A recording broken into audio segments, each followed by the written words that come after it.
In this episode of American Greed, Jamie Balagia is a billboard lawyer, Texas style. Go with a winning team. He's got cowboy outfits, a silly nickname, Hi, I'm Jamie Balagia, the DWI dude. and outrageous marketing stunts. 2.5 drinks says I should be drunk. Cheap date. You'll never get to jail that way. Balagia is well known as the DWI dude, representing clients accused of drunk driving. He even runs for Attorney General on a pro-marijuana platform. Give me the stoners every day of the week. But the feds say this cowboy lawyer is a criminal who runs a clever con targeting his clients. The insinuation was people would be paid off, but a lot of money apparently was needed for these bribes. Things get dicey when Balagia targets, of all people, international drug cartels It tells me he had a set on him. and steps inside a prison in Colombia. It's a very bad place. American Greed has an exclusive interview with the prosecutor who led a blockbuster narco case. His greed obstructed justice. And notes from the dude himself who tells American Greed, what a dummy I was. You cannot scam the cartel without them finding out.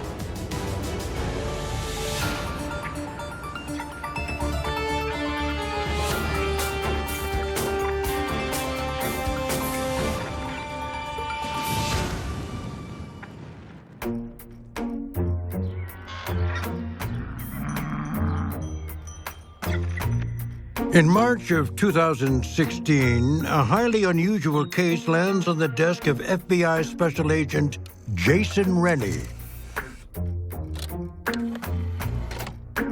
Inside a FedEx box sent from Colombia is a hidden camera video.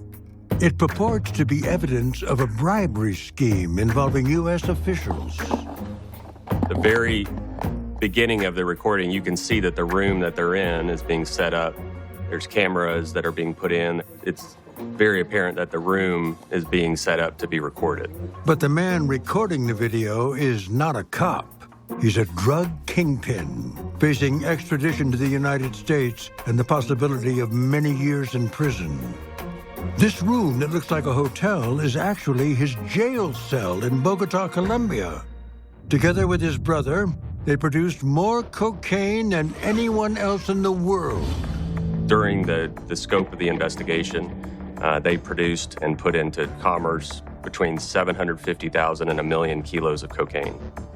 In the video, the cartel boss is meeting with his legal team, including his American lawyer, Jamie Balagia.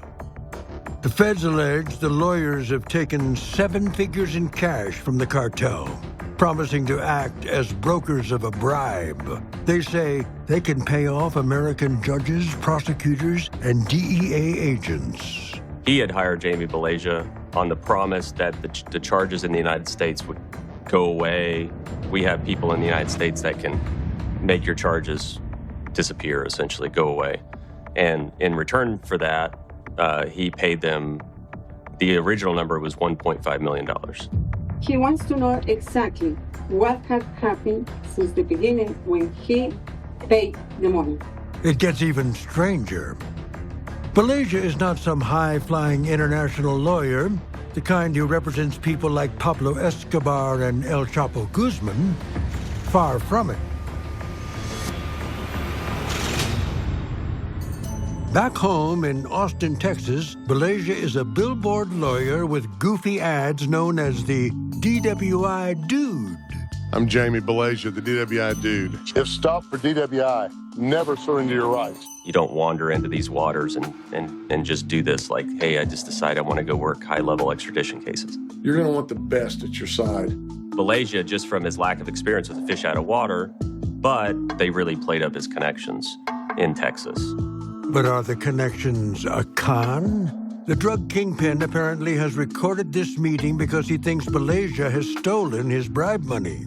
Agent Rennie's first thought is, play me a sad song on the world's smallest violin.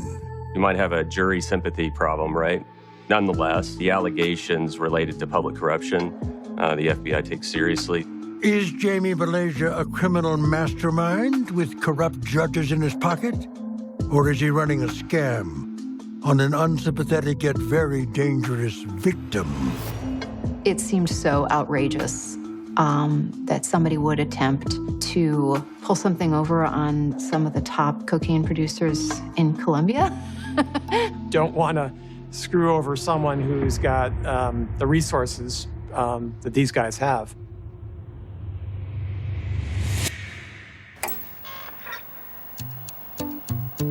Jamie Balagia has always been fearless. He starts his career on the other side as a cop, banging down doors. Sex for hire, gambling, pornography. This is the beat for the Austin Vice Detail. In 1986, he joins the Austin Police Department's Vice Squad, targeting prostitution. Gene Frydenberg is his boss. Fix to get your ass put in jail, do you understand that? Nearby, the hooker's nightmare, Vice Squad Senior Sergeant Gene Frydenberg. They're just going to have to clean up their act, and we just wish they'd go somewhere else and do it. They would be 7, 8, 10 of them on a street corner. They would use businesses' parking lots to conduct their business. Frydenberg says Balagia, seen here on plainclothes duty, is a well-liked and valuable member of the team, though he definitely likes to have a good time. You know, a lot of those guys would get paid on Friday and have a big weekend, come in broke on Monday, live on the credit union for the other 10 days. Sure, there's a yellow flag or two, but nothing red. That is, until one Sunday morning. We got a call from DEA and said that one of our undercover cars had been seen in Houston at a drug dealer's house. Who do you think's driving this BMW? I said, hell, I know who's driving it. And that was when Jamie's name came up. Turns out Balagia hasn't been keeping his nose clean. He said something about, well, they went down to get an 8-ball to party with. Balagia goes away to rehab, and when he returns to the PD, he's been demoted. He's now a glorified parking lot attendant, checking impounded cars in and out of a lot. It's a blow to your ego, you know, to everybody's looking, you know, hey, look what he's doing now, you know. Frydenberg visits his protege, crushed by boredom, who asks, "What should I do?" And I said, well, if you enjoy checking cars in and out for the next 30 years, I would stay here. But if you don't want to do that, then you need to find something else. And that's when he said, well, I've been thinking about law school. A few years later, Balagia is a defense attorney. And in a college town with a lively bar scene, there's no shortage of people accused of drunk driving. So Balagia decides to specialize in DWI. There's just one problem. Those in need of his services often have trouble remembering his name. People couldn't spell Jamie Balagia to get me in a Google search, so I had to find some way to get that marketing out there. And one day I was doodling, and I kept writing down DWI, and one of my best friends calls me and says, "Hey, dude." He always called me Dude. That was his name for me. And I went, DWI Dude. Hi, I'm Jamie Balagia, the DWI Dude. He's very creative, and he just decided, DWI Dude. I'm going to be the DWI Dude. What should I do if I get pulled over for DWI? And that's when it all changed. We like to tell people when you get pulled over by the police, it's best to know what to do at that point. Instead of business cards, Balagia passes out poker chips and koozies, even in the courtroom. He'd be handing out the poker chips, pens, and the judge would be like, Mr. Balagia, you know, you need to take it down a notch, but he would just keep doing it. Business takes off. From his law office in the small town of Manor, east of Austin, Balagia takes on hundreds of DWI cases. And his promise to get defendants off on charges isn't just a flashy sales tactic. Balagia is winning cases. Created this niche for himself with DWI cases. I mean, he kind of portrayed himself as kind of like a man of the people. You know, he was here to protect your rights, try to get these BS charges dropped. Refuse the breath test. If they get a blood search warrant, we can attack it in court. He apparently was very successful. His success in the courtroom spurs him to expand into San Antonio, where he opens a second office. The outrageous marketing continues. Balagia drives vehicles emblazoned with the DWI Dude phone number. I was an undercover officer with the Austin Police Department for a number of years. He creates instructional YouTube videos like these. If you begin the test before they tell you to start, that counts as a clue against you. And he sponsors events at local bars. We're here with Jamie, the DWI dude. He would go to bars in San Antonio and take that machine and hook it up. Go ahead and blow. And we would just let people blow in it. And they just think that's the funnest thing. 2.5 drinks says I should be drunk. Yeah, cheap day. Then he would say, well, I was an ex-cop and I used to arrest DWIs. Cops love to tell you, keep blowing, keep blowing, keep blowing. Push that number over in OA. Back in our day, we would just throw them out the cop car in their front yard. And he's like, things aren't like that anymore. And that's like how he would start things. Mike there used to be a state patrolman. I'm a former police officer. Dave's a former police officer. So, our friends and family members are cops. So I think that had a lot to do with why people liked him. Yeah, I appreciate that. I appreciate every single person who came here. Sometimes he would sponsor events. He would ask people to put his phone number into their phone. We always tell people to put the number to our office in their cell phone so you can call us instantly. And I get calls on my phone from people that are being pulled over. And they would scroll through their contacts and see that they had already saved it right there under Dude. In short, his message is, I'm a miracle worker and I'll get you out of a jam. His overall attitude was, I'm your man. I can take care of this. I got you. Anthony Felsing is battling alcohol addiction when he hires Balagia. At the time, I was new into AA. To me, it was almost like someone that I can look up to and talk to because I was fresh in this program working through the steps. Jamie had been an alcoholic, and he admits that. And so when he had clients who had real substance abuse issues, he could identify with that. And he would talk to them as somebody who'd been there, and he didn't judge it. His story was, I was a bad cop. I had a bad drug addiction. I cleaned myself up. You believed in what he was saying. Before he entered recovery, Felsing was charged with his third DWI and is now looking at up to 12 years in prison. I knew I was facing an uphill battle. He guaranteed me that he could get this taken away. It would go away. I might get probation at the most. Felsing believes him.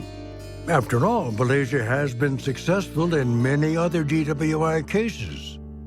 When he meets with Balagia to discuss his case, Felsing finds that the dude's courtroom strategy might be more than his ads present it to be. And as he stated, we're going to make campaign contributions. He was tied in with the local judge. Yeah, I do this all the time. And he did know a lot of people, and he did have a lot of friends, but it's irresponsible and unethical to suggest that your connections to judges or lawyers or friends or anything will influence anything in anybody's case. Though Balagia never says the word bribe, that's what Felsing hears. And I knew what he was saying. I think everyone in the room knew what he was saying. And with the prospect of 12 years behind bars, he is willing to go along with Balagia's supposed plan. He makes his first of several payments for $5,000, which he understands will not fund painstaking legal work so much as fat envelopes. Naturally, I'm thinking, thank God, I might get probation. So I went ahead and paid him. And it was almost as if they were like, okay, we threw the hook out there and this guy took it. Up next, he's a real-life Saul Goodman. How does Jamie Balagia go from local yokel to cartel consigliere?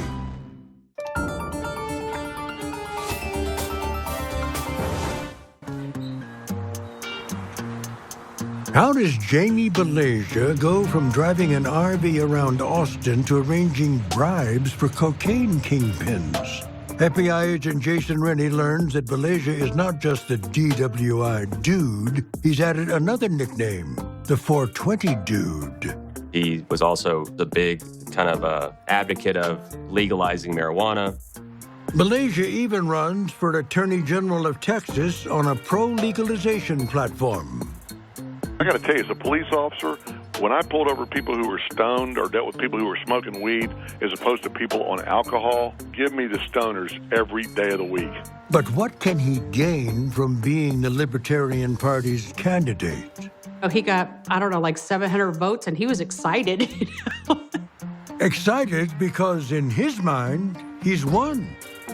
He thought running also, again, is a marketing. You know, more people would see him. He'd be in front of everybody, so he would get more drug-type cases. More drug-type cases. He's about to catch a very big one indeed. In the fall of 2014, Balagia takes an introductory phone call with Ernest Gonzalez, a federal prosecutor who helped bring down the Zeta cartel. Because of threats to his life, he rarely speaks publicly. But he has given an exclusive interview to American Greed about his blockbuster cocaine trafficking case, one of the biggest in U.S. history. In total, we indicted 167 individuals in the U.S. and Central America and South America. Jamie Balagia has been hired as defense attorney for a couple of the men at the top of Gonzalez's 167-man pyramid. He schedules an off-the-record chat with the prosecutor. Eventually, he reached out to me, contacted me, told me who he was. I would hear his advertisements on the radio. That's the most I knew about him. He was going to go to Colombia to visit with his client. And what is it that I was wanting from his client? Told him that we wanted his cooperation. Balagia learns that Gonzalez's case took years to build, and it's all based on trading information. In 2010, it started simple enough. There was a seizure of 10 kilos of cocaine and 515 pounds of marijuana from a defendant here in the Dallas area. That defendant agrees to cooperate, and that's how the case goes, persuading small players to give up the bigger players, climbing the ladder one rung at a time. The individual showed up with $1.7 million, and that's what $1.7 million looks like. Gonzalez's team traces the flow of cocaine from the U.S. through the Zeta cartel in Mexico, and ultimately all the way to the source, cocaine super labs hidden deep in the jungles of Colombia, run by two brothers, Aldemar and Segundo Villota Segura. Segundo is one of Balagia's new clients. Aldemar and Segundo Villota Segura were operating the largest working cocaine laboratory in the world. I think we estimated that in a year's time it was 60,000 kilos of cocaine. We estimated that it was $1.5 billion. At first, Segundo Segura agrees to cooperate. He provides information about the location of labs, and the feds seize airplanes and boats. But then he stops cooperating for some reason. Because he stopped cooperating, we then execute the order to arrest. He's arrested, and he's taken to La Picota. With the charges he's facing, it would take a miracle worker to help escape extradition. So why has Segundo Segura suddenly gone silent? The government says Segura believes he has a get-out-of-jail-free card in his back pocket in the form of Jamie Balagia. Balagia is introduced to the cartel through this man, a private investigator named Chuck Morgan. Morgan lives in both Florida and Colombia, and the government says he was once an informant for the DEA. It sounds like he had a very colorful past, working with the CIA, working with the DEA. And during the trial, there was photographs of him with Colombian government officials, wore a big cowboy hat and big white beard. He was quite a character. Over margaritas and coffee for the dude, the feds allege that the Colombian-connected Morgan puts Balagia in touch with Segundo Segura, who was looking for an American lawyer with friends in high places, people who can grease the wheels of justice. The insinuation was people would be paid off in Washington, D.C., then the case would disappear. But a lot of money apparently was needed for these bribes. Agent Rennie is curious. Has Balagia made similar promises before? Did he swim into the deep end? Did he make a mistake? Did he get over his head? Does he have a personal issue that put him in this situation, that he needed money? Was he desperate? Or is this a pattern? Another Balagia client, DWI defendant Anthony Felsing, has waited more than a year and given approximately $50,000 to the lawyer, and he still has a long prison sentence hanging over his head. But Felsing says Balagia claims he's got an ace in the hole, a crooked judge he refers to simply as Jack. You know, Jamie, what's going on with the case? How are things going? Oh, me and Jack got it worked out. Don't worry about it. You know, I was in Jack's chambers the other day, and we were talking about your case, and don't worry about it. Just keep making your payments, and everything will be good. But instead of salvation, he gets more bad news. Once all my money was paid off, then it was, well, I don't know if I'm going to be able to get you that deal. It's probably going to take more money. Balasia's got to go. Anthony Felsing's thousands are suddenly unimportant when Balagia has millions on the line. A big tuna named Segura down in Bogota. This was something different, and it sounded like a great adventure. I think that was as much, honestly, as the greed part of it. It sounded exciting. Up next, Balasia's big adventure has him rubbing elbows with people who keep bad company. El Chapo was put on that list. Vladimir Putin was put on that list.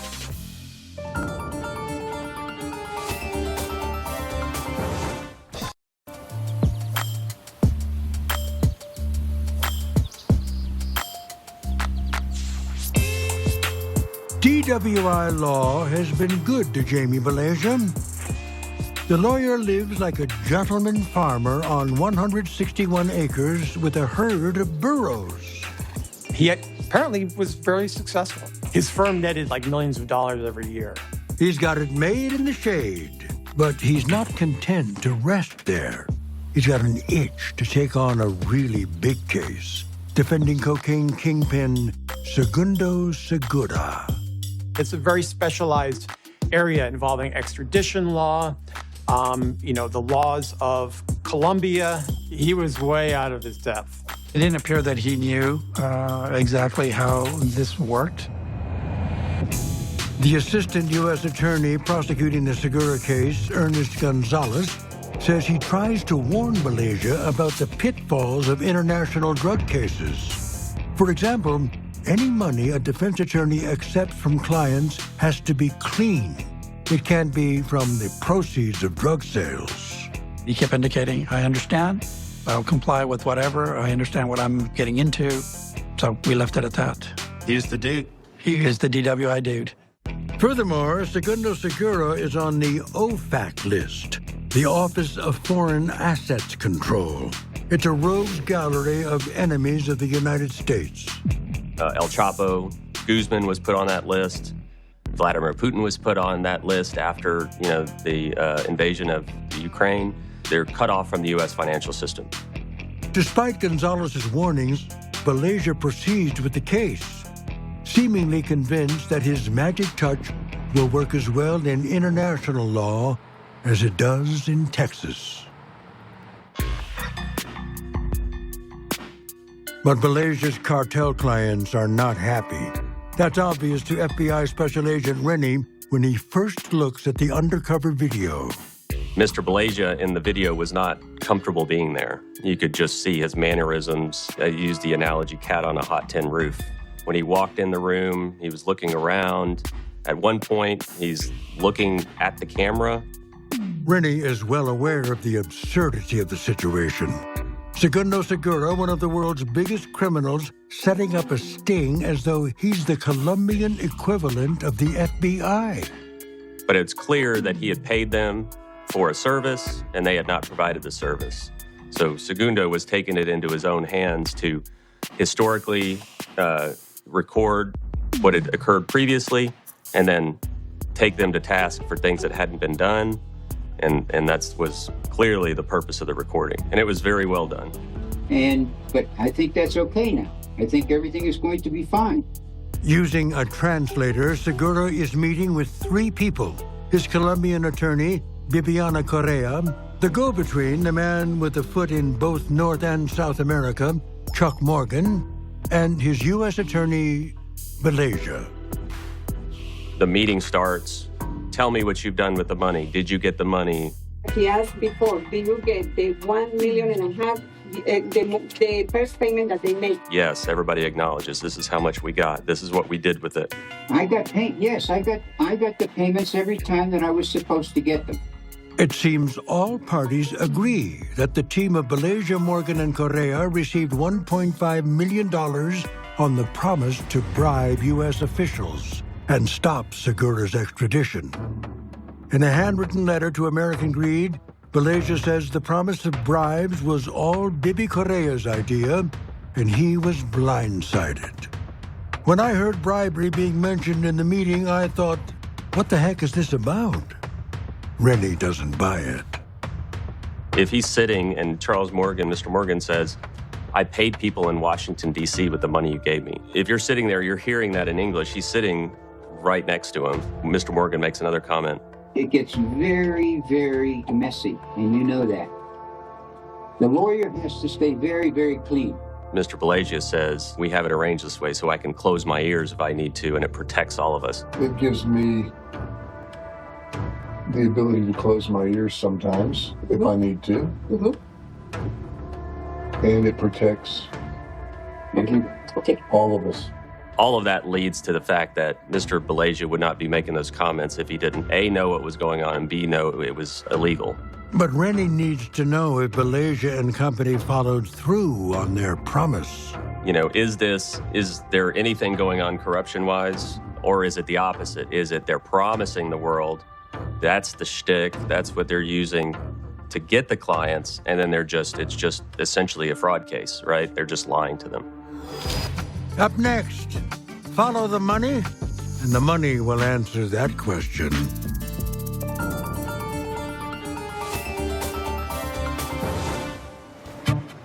FBI Special Agent Jason Rennie is trying to solve a mystery. Is Jamie Balagia actually a power broker with crooked judges in his pocket?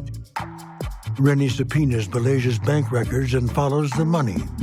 He sees suspicious activity in one of Balagia's personal bank accounts, an account that had been dormant. It didn't have any direct deposits going to it. I think it had a deposit every so often, but it had some recurring like withdrawals, like a gym membership and something else, but it was nothing.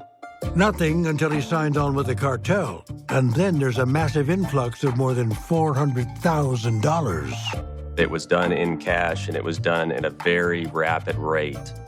The interesting thing was, none of the money that was deposited in the state of Texas. It was deposited multiple states, I think up to 9 states. Many of the deposits are in New York City. Just like somebody was walking down the street, they deposited some in this ATM, walked 6 blocks, another ATM.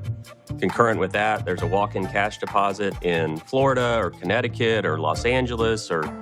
So it's very clear that there was an organization that was just putting money into this bank account. Segunda Segura appears to be going to extraordinary lengths to make sure each payment to Balagia is under the $10,000 federal reporting limit. Balagia could have been paid legally if he had applied for an OFAC license like Ernest Gonzalez warned him. But the dude did not abide.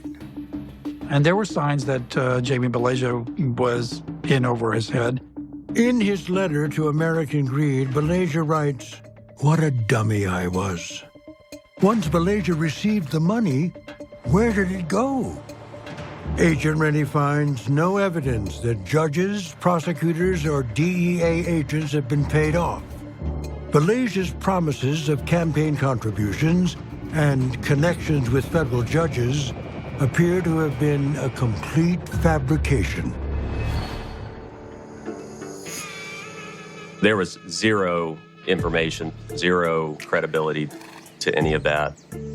This sort of shakedown actually turns out to be quite common in Colombia. There are a lot of dirty lawyers there who take advantage of these guys because they're sitting on millions of dollars and they're desperate. The Vielta Seguras may have seen this as the cost of doing business. If it can get me out of a jam, like it does here in Colombia, why not? Let me try this. It can be risky. In fact, some Colombian attorneys have paid with their lives. But Balagia may be whistling past the graveyard because he's made a habit of screwing over people with far fewer resources.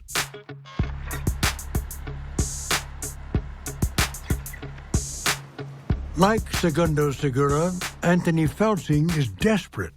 Unlike Segura, he's not sitting on millions. He's already given Balagia about $50,000 while Balagia dangles the promise of avoiding jail. But now, Felsing is out of money. One afternoon, Balagia suggests they go out to lunch. After plowing through his enchiladas, Felsing says Balagia lowers the boom. I got some bad news for you. And I'm like, what? He said, well, I'm not going to be able to get you the deal with Jack, so you probably just need to go ahead and take the 12-year offer. And I think that I was in shock because I just remember my whole body just getting cold and went numb because I was like, I'm going back to prison.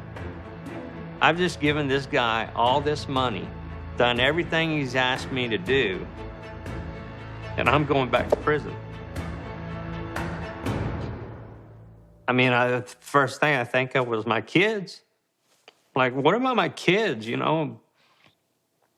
And I'll never forget it. I was just, you know, I was numb.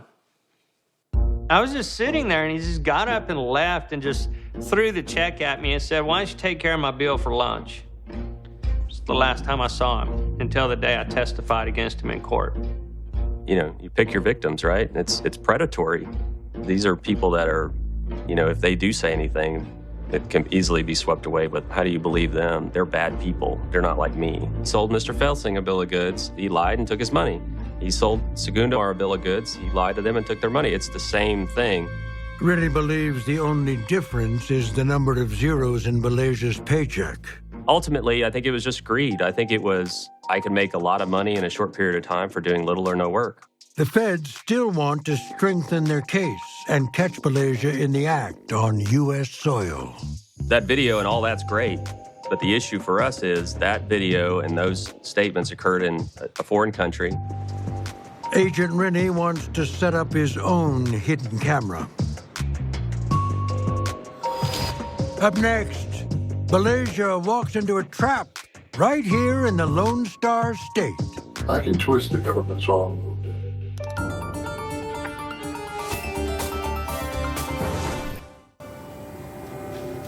The undercover video from Bogota is telling, but Agent Rennie wants to see if Jamie Balagia will commit a crime on U.S. soil.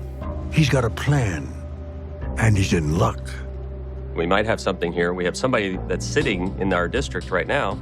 Segundo Segura's brother, Aldemar, is in a jail near Dallas. When Segundo was arrested in Bogota, Aldemar happened to be in Miami. He was arrested and brought to Texas. Rennie meets with Aldemar, who agrees to pretend that he wants to bribe U.S. judges too. He gets on a jail phone and dials the dude. He made the call, and if they could have jumped on a jet, they couldn't get here quick enough.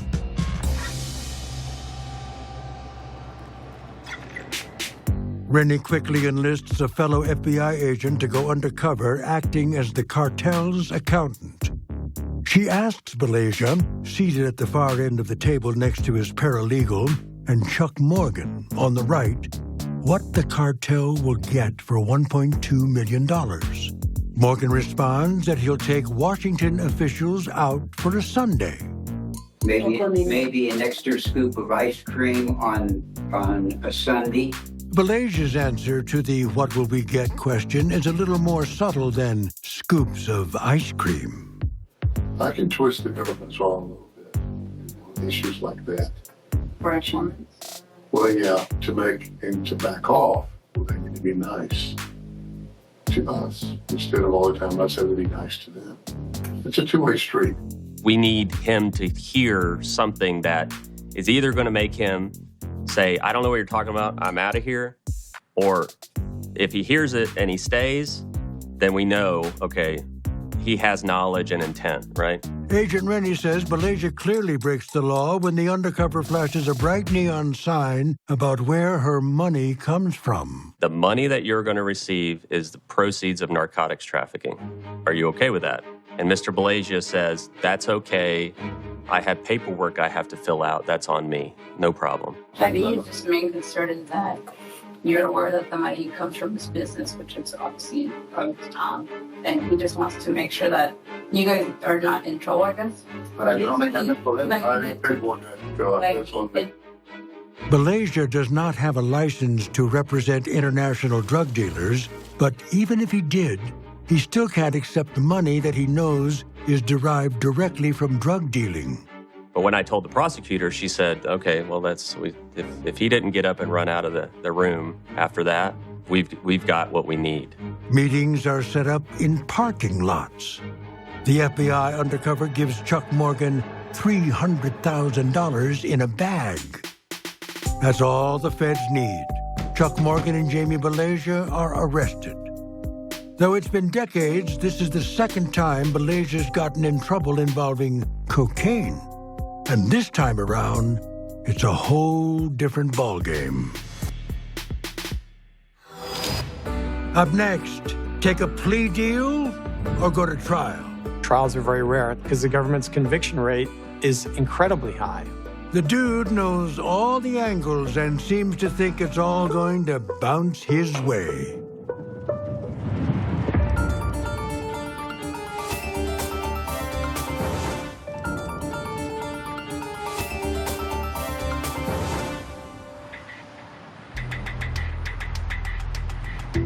Chuck Morgan and Bibiana Correa plead guilty to federal charges, including money laundering and obstruction of justice.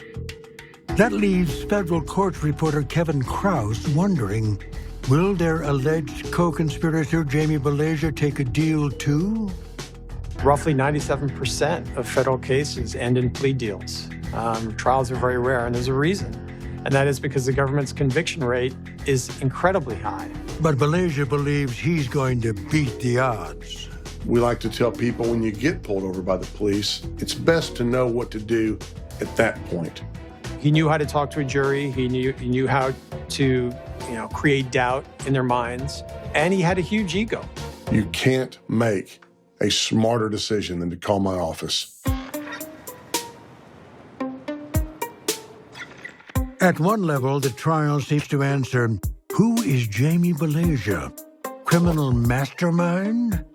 I can twist the government's arm a little bit.